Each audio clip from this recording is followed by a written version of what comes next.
Comment gérer une cliente irrespectueuse? Eh bien c'est simple, vous la tapez. Moi quand j'ai commencé c'était la catastrophe, donc elles n'ont pas manqué de respect. Je leur fais comprendre que c'est mort. Salut, aujourd'hui on se retrouve pour une nouvelle vidéo et c'est une vidéo FAQ. Je vous ai demandé sur Instagram de me poser des questions concernant mon entreprise, si vous avez des questions, comment faire face à une cliente, etc.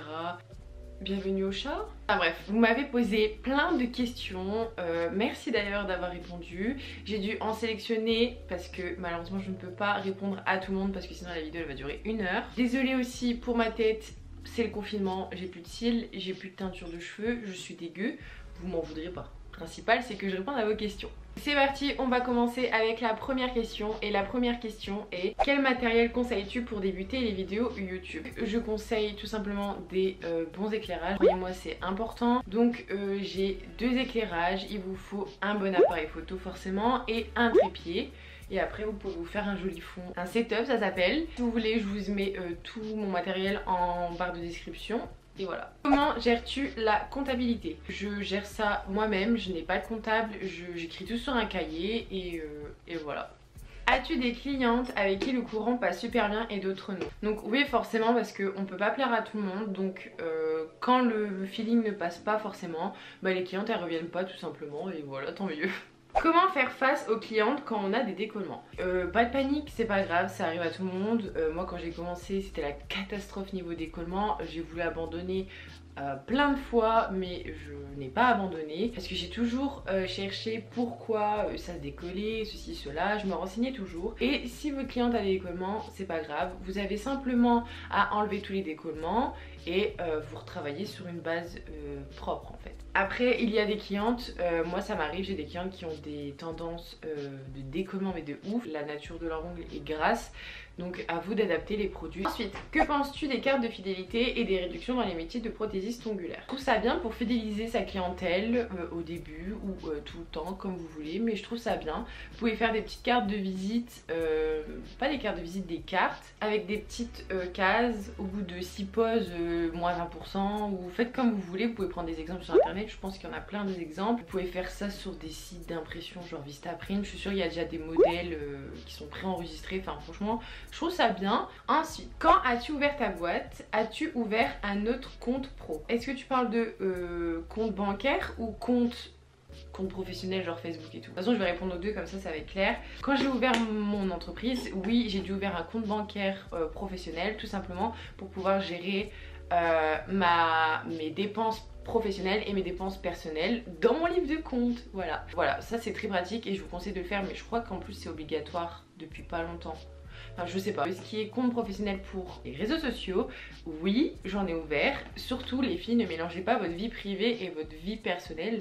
C'est important de garder une barrière avec la cliente, je trouve. Et pour éviter les blabla et tout ça, plus professionnel de séparer les deux. Mais après, faites comme vous voulez, moi c'est mon avis. Il y en a qui aiment bien mélanger les deux et c'est comme vous voulez. Et oui, j'ai fait un compte Insta pro et un compte Facebook pro, voilà.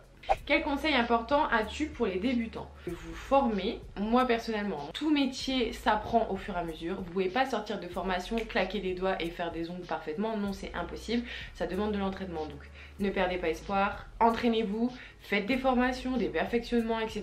Ça va vous aider à prendre confiance en vous. N'écoutez pas les autres qui essayent de vous tirer vers le bas, tirez-vous vers le haut vous-même. De toute façon on n'est jamais mieux servi que par soi-même, ne perdez pas espoir. Comment faire si une cliente n'est pas satisfaite à la fin de la pause et ne veut pas payer? Ça ne m'est pas arrivé parce que je fais attention à ça. Tout simplement quand la cliente arrive, qu'elle soit nouvelle ou que ce soit une cliente habituelle, souhaite quelque chose, je lui demande qu'elle me montre des photos, qu'est-ce qu'elle aime, déco, pas déco, j'essaye un peu de voir son style. Quand elle choisit une couleur, je lui montre bien sur la palette, donc les palettes où vous mettez vos couleurs c'est fait exprès pour que la cliente voit la couleur en réel en fait. Quand je commence à poser la couleur sur un doigt, je lui demande déjà si elle aime, donc si elle me dit oui, ok. Si elle veut de la déco, je le pose, je fais pas tous les autres doigts, je lui dis alors ça te plaît, elle me dit oui j'adore, et je fais ça à chaque fois, je lui demande tout le temps si elle aime.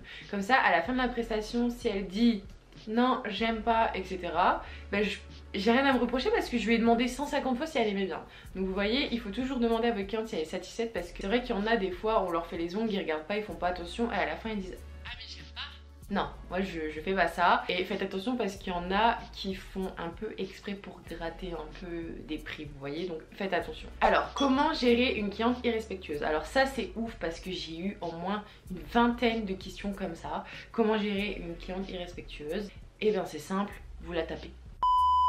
C'est pas vrai, je rigole, hein, faites pas ça surtout. Personnellement, ça m'est arrivé, pas en face de moi, plutôt par message. Et généralement, c'est pas que je les remets en place gentiment, mais je leur fais comprendre que c'est mort quoi, qu'elles n'ont pas manqué de respect. Surtout, ayez toujours l'air plus intelligente que la cliente parce que si vous commencez à être agressive, à l'insulter, à être méchante, enfin, à être grossière, ben elle peut vous reprocher des choses et elle pourra dire elle n'est pas professionnelle. Soyez toujours respectueuse, plus calme que la personne. Dites-lui les choses mais avec le plus grand respect et la plus grande tranquillité. Si elle n'est pas satisfaite, et ben donc la cliente, si elle est respectueuse, vous lui dites tout simplement écoute, je trouve que t'es pas trop respectueuse envers moi, moi je te respecte donc tu me respectes, tu respectes mon travail également et si je ne te conviens pas et si mon travail ne te convient pas, je t'invite à aller voir une de mes collègues, une d'autres prothésistes ongulaires. Désolée, je ne veux plus de toi, je me sens mal à l'aise, avec tout le respect que je te dois, enfin voilà, vous dites un petit peu ça, mais dites-lui parce que ça sert à rien de reprendre la cliente si elle est respectueuse avec vous et que vous ayez la boule au ventre, vous voyez ce que je veux dire? Est-ce que une cliente a déjà voulu contester le prix une fois la pause finie? Non, ça m'est pas arrivé parce que je pense qu'elles savent très bien que c'est mort. Comment se faire connaître à ses débuts? Réseau, carte de visite, flyers. Alors ça justement, dans mon livret de formation, je parle justement de ça. Comment vous faire connaître, comment se faire de la clientèle. Donc je vais pas trop en dire parce que j'en parle dans mon livret qui sortira bientôt. Je vous dis vaguement un petit peu... comment faire. Il faut que vous soyez présente sur les réseaux sociaux. Il faut également que vous faites des petites cartes de visite, des flyers et les déposer à droite à gauche. Voilà. Comment as-tu géré le stress de ta toute première cliente? Étais-tu contente de ta pose? Non, j'étais pas du tout satisfaite de ma pose, c'était trop moche. Au bout de 2 jours, elle m'a appelé, elle m'a dit j'ai un ongle pété, c'était la catastrophe. J'ai mis, je crois, 3-4 heures sur ses ongles. La meuf, je la voyais, elle en pouvait plus, elle avait les gouttes là, et moi j'avais les gouttes là, parce que je me disais putain, mais ça va pas lui plaire et tout. Enfin, bref, je vous dis pas la catastrophe. Ouais, j'étais stressée, tout simplement parce que je devais réfléchir à qu'est-ce que je devais mettre sur les ongles. Donc, si vous avez peur que la cliente vous dise quelque chose, vous la prévenez avant de commencer, vous dites écoute, je suis pas professionnelle, je viens de commencer, ça va pas être parfait, je vais être un petit peu lente, donc sois un petit peu gentille avec moi. Enfin voilà, vous lui dites tout simplement que vous débutez. Déjà vous allez avoir un poids en moins et ça va vous calmer et vous allez parler avec la cliente, etc. Ça va vous calmer et puis voilà. Comment gérer ton emploi? Combien de clients par jour? Combien de jours par semaine? Donc moi je travaille du lundi au vendredi. Généralement ça dépend la prestation. Je commence soit à 8 h soit à 9 h. Je ne saurais pas vous dire combien de clients par jour parce que ça change tout le temps en fonction de la prestation, en fonction du temps que j'ai. Enfin voilà, des fois je peux finir à 20 h. Mais de toute façon là je vais changer mes horaires parce que finir à 20 h c'est pas possible de gérer les ongles, ma vie privée, YouTube, les réseaux sociaux. Je peux pas tout faire donc là je vais réduire mes horaires. Est-ce que ton livret sera valable pour un diplôme formation? Alors non, ça sera quelque chose en plus de vos formations. De toute façon, vous allez recevoir le livret. Je vous dis un petit truc, mais normalement je garde le secret jusqu'au bout de toutes les petites surprises qui vont arriver. Il y aura une feuille où je vous explique que ce n'est pas un diplôme ou une formation certifiée parce que c'est un livret que moi je vous explique. C'est comme si vous suivez mes tutos YouTube. Vous pouvez pas dire bah, j'ai un diplôme parce que je suis des vidéos YouTube. Non, c'est quelque chose en plus de vos formations qui va vous permettre de progresser. Tu aimerais te faire former sur autre chose? Alors ça dépend, est-ce que tu parles de autre chose en disant un autre métier ou alors dans les ongles? Parce que personnellement j'ai pas envie de me faire former par un autre, dans un autre domaine, non, mais par contre j'aimerais bien continuer les formations, j'aimerais faire des formations nail art, j'aimerais bien faire la French reverse, la French 3D, parce que ça c'est trop galère. J'aimerais bien me former, me perfectionner, des petits trucs comme ça. Y a-t-il une cliente régulière que tu n'apprécies pas vraiment sans donner de nom? Bah non, parce que les clientes que j'aime bien, généralement elles reviennent. Et si j'ai pas trop le feeling, de toute façon elles reviennent pas, donc... non, ça va. As-tu déjà eu des soucis avec des concurrentes? Si oui, comment as-tu géré le problème? Donc oui, forcément, parce qu'il y a beaucoup de jalousie tout le temps. C'est un peu la guerre souvent entre les prothésistes ongulaires, etc. Donc moi perso, je m'en fous des autres prothésistes ongulaires parce que je pars du principe qu'il y a du boulot pour tout le monde. C'est pas pour rien qu'à Noël on est tous blindés, ça veut dire qu'il n'y a pas assez de prothésistes ongulaires limite. Chacun fait son métier à sa sauce on va dire, donc il y a forcément des clients qui vont aller vers telle personne parce qu'elle préfère son style, telle personne parce qu'elle préfère son style, sa personnalité. Chacun va où il veut, donc moi personnellement je m'en fous, il y a une prothésiste ongulaire qui vient s'installer en face de moi, bah limite c'est pas grave, je la félicite parce qu'il faut avoir les couilles déjà de se lancer là-dedans. Donc moi je n'ai pas de problème envers ça et je pense que ça pose certains problèmes envers d'autres prothésistes ongulaires qui sont, comme je vous disais, très jalouses parce que la concurrence, attention.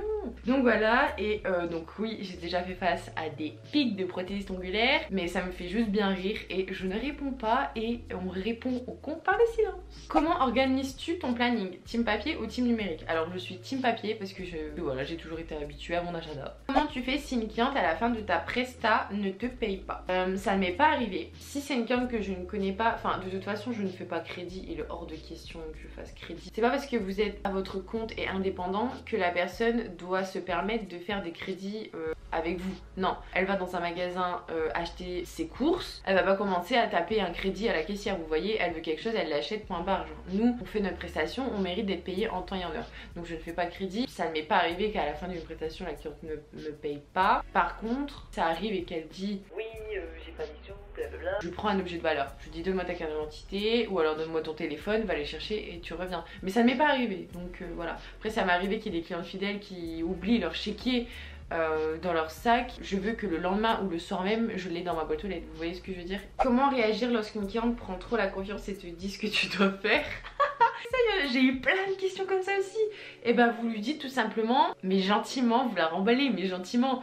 Vous lui dites c'est qui la prothésiste ongulaire? C'est toi ou moi? C'est moi, donc voilà. Ou alors vous la prenez plus, hein. Tout simplement moi ça m'énerve les trucs comme ça, donc moi j'aime pas qu'on me dise quoi faire, ça me stresse, ça... non, moi je la prends plus perso. C'est mieux de s'entraîner sur soi-même ou une main d'entraînement? Ça pareil, vous êtes nombreuses, et ben moi je me suis jamais entraînée sur une main d'entraînement parce que je trouve que c'est pas du tout, c'est pas réel en fait. Je me suis toujours entraînée sur moi ou des clients, ça vous met directement dans le bain en fait. Vous attendez pas à progresser énormément sur une main d'entraînement. Après il y en a, ils aiment bien, je suis pas de cet avis là, mais après c'est mon expérience à moi, donc je te conseille à toi, tu m'as posé cette question là, de t'entraîner sur une main vivante, voilà. À partir de quand as-tu augmenté tes prix? J'augmente mes prix en fonction de mes formations effectuées et de mon évolution. Je ne vais jamais augmenter mes prix si je trouve que ça ne vaut pas la peine. Après, regardez en fonction de vos concurrentes, etc., de comment elles travaillent, mais c'est à vous de juger si votre travail mérite plus ou non. J'espère que j'ai répondu aux questions les plus intéressantes pour vous. Je suis désolée si j'ai pas pu répondre à toutes les questions, mais promis je ferai peut-être un autre FAQ. Dites-moi dans les commentaires si vous voulez une sorte de FAQ change un peu de la normale, donc FAQ mes expériences, FAQ spécial ongles en gel, enfin vous voyez, dites-moi ce que vous aimeriez que je fasse. Restez connectés aussi parce que vu qu'on est en confinement, j'ai préparé plein de vidéos trop cool, donc j'ai trop hâte que vous les voyez. Je vous fais de gros bisous, merci d'être resté jusqu'à la fin de la vidéo et je vous dis à très vite pour des nouvelles vidéos.